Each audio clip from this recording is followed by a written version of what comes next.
As we navigate our later years, our voices carry the weight of decades of experience.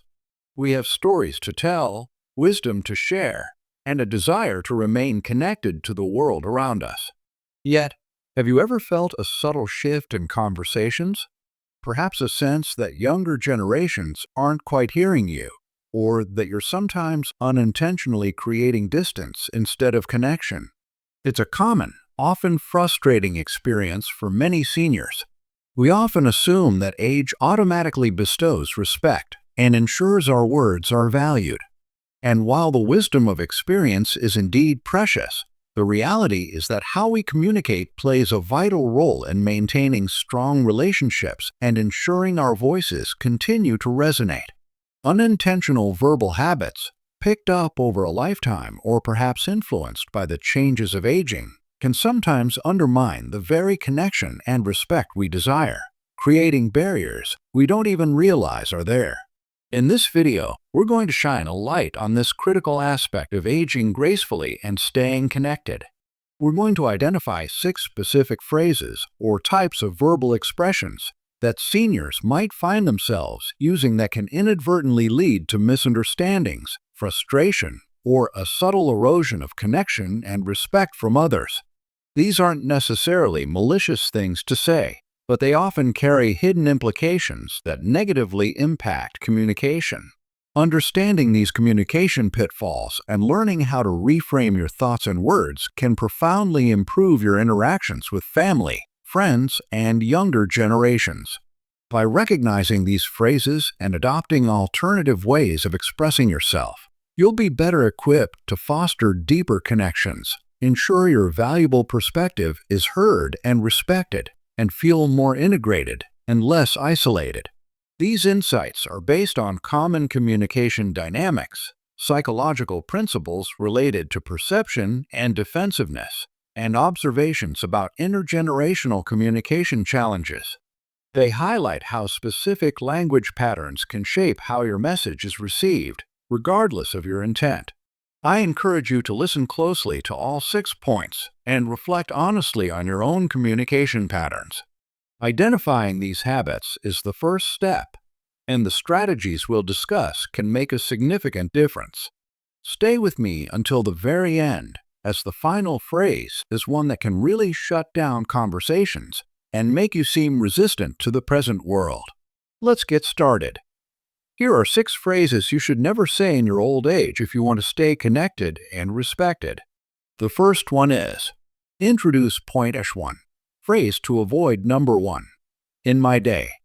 Or any phrase that constantly contrasts the past negatively with the present, like things were so much better, harder, simpler when I was young. While sharing historical context is valuable, framing every comparison with a negative judgment about the present, in my day, immediately invalidates the listener's current experience. It positions the speaker as stuck in the past, resistant to change, and dismissive of the unique challenges or advancements of today's world. This doesn't sound like sharing wisdom. It sounds like complaining or lecturing. It tells younger generations that you don't appreciate their reality and often shuts down their willingness to share their own experiences with you. Instead of building a bridge between generations, it erects a wall of then versus now, where then is always superior. Imagine your teenage grandchild showing you a project they did using a complex software program. You respond, "Software? Humph. In my day, we had to do everything by hand with pen and paper. Kids today have it so easy." Your grandchild, who spent hours learning the software and working hard, feels their effort is dismissed and the valuable skills they learned are trivialized. They're less likely to share their achievements or challenges with you in the future. Or perhaps a friend complaining about traffic. You say, "Traffic? That's nothing. In my day, we walked everywhere, miles uphill." This dismisses their current frustration and makes you seem out of touch with modern realities, even if walking was indeed common decades ago. Reframe your historical perspective as a story or context, not a judgment. Instead of "in my day," try It's fascinating how things have changed. I remember when, followed by a genuine question about their current experience. For example, it's fascinating how technology has changed things. I remember when we didn't have computers like that. What was the hardest part of learning that software? This shows interest in their world while still sharing your experience. Focus on the differences with curiosity, not the past being better with judgment. Shifting from judgmental in my day comparisons to open, curious sharing allows you to connect your rich history to the present in a way that is welcomed and engaging, fostering understanding and respect across generations rather than creating alienation. Introduce phrase to avoid number 2. Making constant negative comments or complaining incessantly about everything from your health, the weather, food, or other people. While everyone has bad days and valid frustrations, making persistent complaining your primary mode of communication is emotionally draining for others. It paints you as a negative person, making people reluctant to spend time with you because they anticipate feeling weighed down. You might complain about aches and pains, the state of the world, the younger generation's habits, or the quality of goods. When this becomes a constant refrain, it overshadows any positive aspects of your personality or conversations.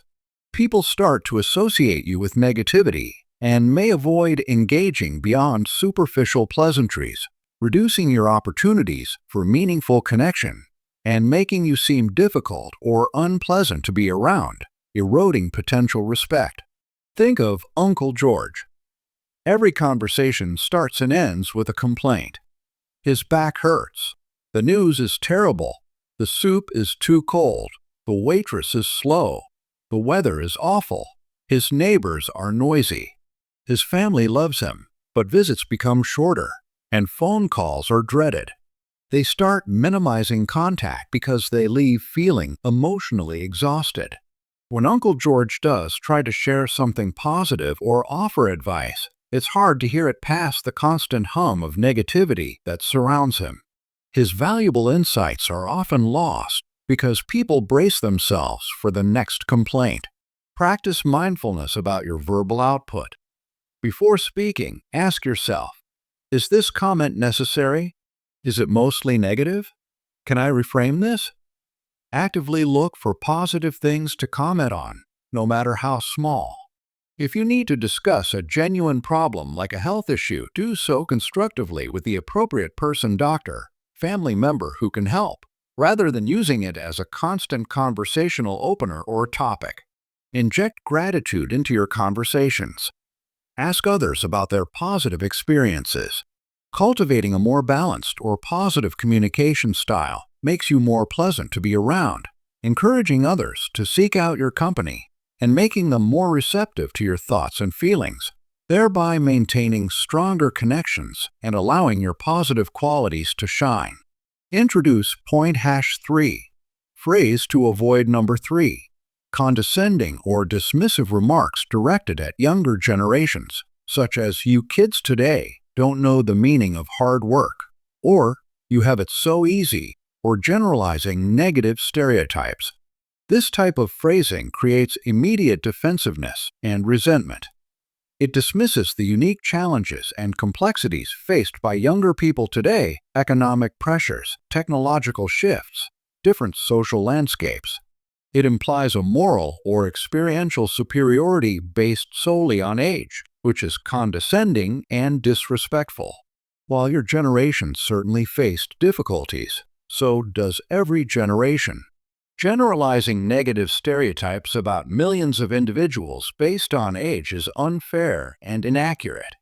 This language signals that you don't value their experiences or perspectives, making them unwilling to share them with you or listen to yours. It actively damages intergenerational relationships and makes you seem rigid and out of touch. A grandchild talks about the stress of student loan debt and finding a stable job in a changing market. Their grandparent sighs and says, "Student loans? Back then, we just worked our way through college. You kids today just expect everything to be handed to you and don't know what hard work is." The grandchild feels attacked, misunderstood, and resentful. They know their struggles are real and different, not easier. This kind of comment immediately shuts down any potential for empathy or mutual understanding. Approach differences with curiosity, not condemnation. Ask open-ended questions about their lives, challenges, and perspectives. What's it like navigating the job market these days?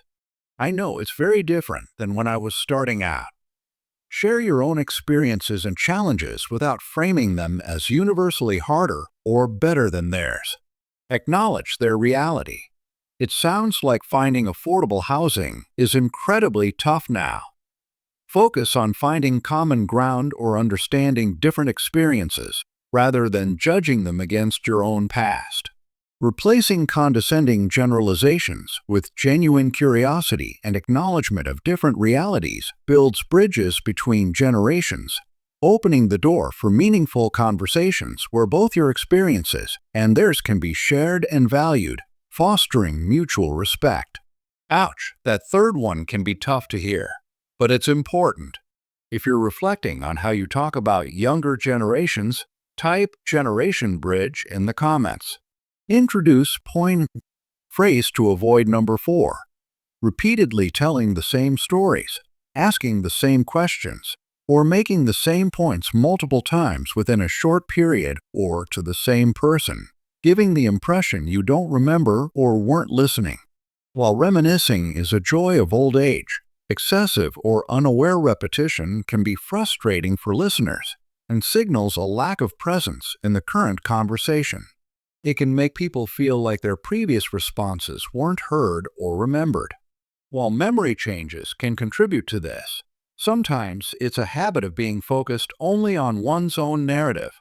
When someone has heard the same story or answered the same question multiple times recently, hearing it again can lead to impatience, polite but disengaged responses, or actively trying to change the subject. This can lead to the senior feeling unheard or ignored, reinforcing isolation, and others may perceive it fairly or unfairly as a sign of cognitive decline or simply not paying attention to them. Grandpa Joe has a few favorite stories from his youth, which are charming the first few times. But when he tells the same story about fishing with his dad, every time his grandson visits, the grandson starts checking his phone or giving rote responses. "Yeah, Grandpa, you told me about the big fish." Grandpa Joe feels like the grandson isn't interested, and the grandson feels a mix of affection and weariness. Similarly, a senior asking a family member the same question about their job search every few hours, despite getting a clear answer, makes the family member feel like their efforts aren't registered. Be mindful and practice active listening. Engage fully in the current conversation. Before telling a story, pause and consider if you've told this specific person this story recently. You can even preface it by saying, "I might have told you this before, but it just came to mind." Or, "Do you remember me telling you about?" Encourage the listener to contribute or ask questions within the story. Focus on asking questions and listening to their updates and stories. If memory is a concern, perhaps keep a small journal of recent conversations to jog your memory about what you've already discussed. Practicing mindful communication and active listening helps you stay present in conversations, prevents repetitive frustration for listeners, and ensures that your interactions are dynamic and engaging, making others feel heard and valued, which encourages them to listen and value you in return. Introduce point #5. Phrase to avoid number 5. Using self-limiting phrases like, "I'm too old for that," "at my age," or "what's the point?" when presented with new ideas, activities, or learning opportunities. While it's essential to acknowledge physical or health limitations realistically, using "I'm too old for that" as a default response to anything outside your comfort zone or routine is a form of self-ageism. It signals a closed mind, a lack of willingness to adapt, and a resistance to new experiences that could be beneficial or enjoyable. This attitude can be frustrating for those trying to include you or introduce you to new things. It reinforces stereotypes of aging as a period of decline and disengagement rather than continued growth and possibility. It can lead to missed opportunities for connection, e.g., not trying a new activity with family, and can contribute to social isolation and a decrease in mental and physical stimulation. It diminishes your perceived vitality and openness in the eyes of others. Mrs. Adams, 76, loved spending time with her grandchildren. They invited her to try a simple, slow-paced virtual reality game that involved exploring a forest, nothing strenuous. She immediately dismissed it with, "Oh no, I'm too old for all that technology nonsense. My brain can't handle it." The grandchildren were disappointed and stopped inviting her to participate in similar activities, limiting their shared experiences. Mr. Wong, 80, was invited to join a local book club that was reading a contemporary novel. He responded, "Reading new authors? At my age, I only reread classics. What's the point of starting something new now?" He missed out on intellectual stimulation and social connection because of his self-imposed age limit. Challenge your own assumptions about age and capability. Before saying, "I'm too old," pause and genuinely assess if it's a real limitation or just fear of the new or unknown.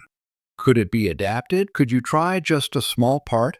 Instead of a flat, "No," try a curious, "Tell me more about it," or "Maybe I could try a small part of that." Frame limitations realistically but positively. "My knees might not be up for a long hike, but I'd love to join you for the picnic at the start of the trail." Be open to learning or experiencing new things, even if just observing. Replacing self-limiting phrases with openness, curiosity, and realistic self-assessment keeps you engaged with the world and the people in it, fostering opportunities for continued learning, shared experiences, and proving that age is a marker of experience, not a barrier to possibility, thereby maintaining respect for your adaptability and spirit. Are you sometimes quick to say, "I'm too old"? It's a common one. Type "still learning" if you're open to challenging that. Introduce point 6. Phrase to avoid number 6. Making frequent critical or judgmental comments about other people's choices, appearances, lifestyles, or beliefs, particularly those different from your own. While seniors are entitled to their opinions, constantly vocalizing harsh judgments about others, whether about their clothing, parenting styles, career choices, political views, or personal lives, creates a hostile or uncomfortable environment for those around you. It makes others feel like they might be judged next. It signals a lack of empathy, tolerance, or understanding for perspectives different from your own. This behavior pushes people away, makes them guarded, and discourages open conversation. Instead of being seen as a wise elder with broad perspective, you risk being seen as narrow-minded, critical, and unpleasant to be around, which severely impacts connection and erodes respect. People may stop sharing personal details with you to avoid criticism. Mrs. Carter, 75, would offer unsolicited, critical commentary on everyone. Her neighbor's garden was messy. The young woman at the grocery store was dressed inappropriately. Her son's parenting choices were too lenient. Her daughter's career was too ambitious for a woman. Her family and friends started limiting conversations to superficial topics, avoiding discussing anything personal for fear of judgment. They still visited out of duty, but the warmth and closeness diminished. She felt increasingly lonely, not realizing her own critical tongue was a major cause. Before making a critical comment, ask yourself, is this kind? Is it necessary? Is it helpful? Unless it's a matter of safety or genuine harm, often the answer is no. Practice observing differences without voicing judgment. If you disagree with someone's choice or opinion, instead of criticizing, try to understand. That's an interesting choice. Could you tell me your thinking behind it? Or simply acknowledge their right to their own path, even if it's different from yours. Focus on finding positive aspects in people and situations. Remember that judging others often says more about the critic than the person being criticized. Choosing kindness, empathy, and an open mind over constant criticism creates a welcoming environment for others, encouraging genuine connection and making them feel safe to be themselves around you, which fosters deeper relationships and earns genuine, lasting respect. We've identified 6 communication patterns that can inadvertently distance seniors from others and diminish the respect they receive.